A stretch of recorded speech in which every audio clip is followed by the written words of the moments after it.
Welcome to Unit 6.8. Today we're going to be talking about finding antiderivatives and indefinite integrals. So one thing to start off, integrals without a boundary are called indefinite integrals. In the past, we've been working with definite integrals where the boundaries are given from the area under a curve. But now we work with indefinite integrals, which means when we are finding an antiderivative as a general solution.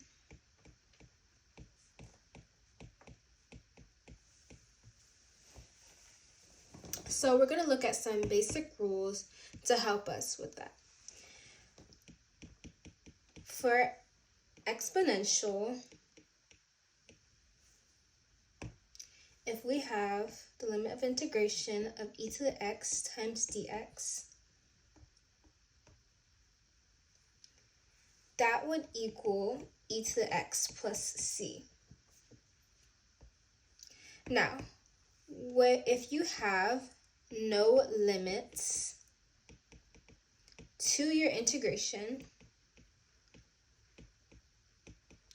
that means you have an indefinite integral. So there won't be an interval, so no number on top or bottom of your integration, meaning that you have an indefinite integral. It keeps going on. Next one,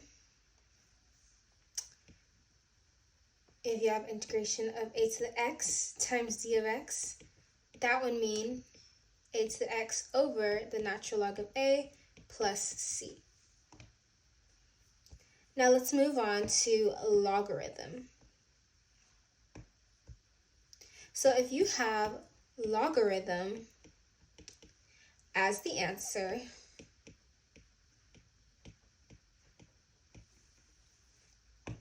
saying you have an integration of 1 over x times dx, that would give you the natural log of the absolute value of x plus c.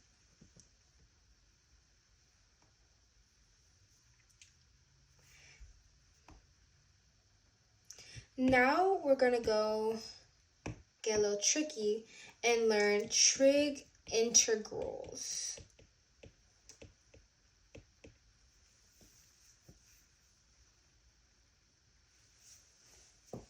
One thing to note,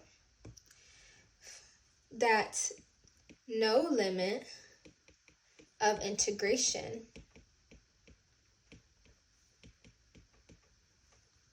references your plus c. So let's start off with some trig integrals. We're going to start on with integration of cosine of x times dx.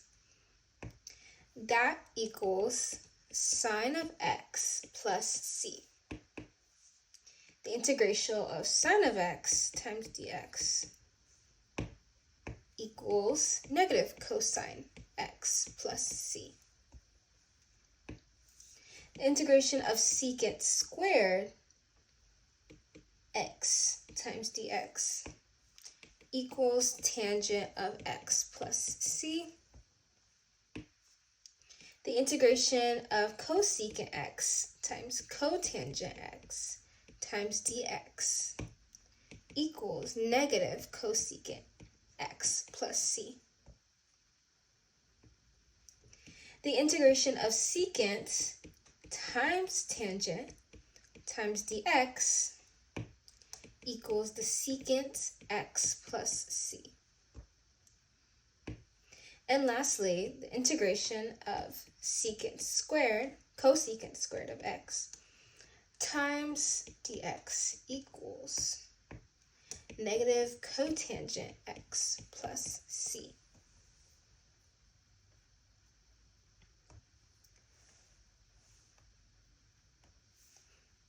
And lastly, last thing we're going to learn is the inverse trig derivatives.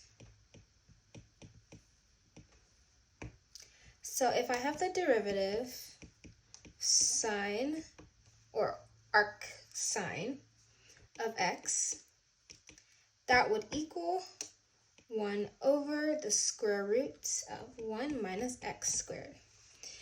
Note that this is the same thing as learning the inverse of sine. It's going to be the same formula. The derivative of arcsecant equals 1 over absolute value square root x minus 1. And lastly, the derivative of arctangent equals 1 over 1 plus x squared. And that is all for 6.8. Thank you.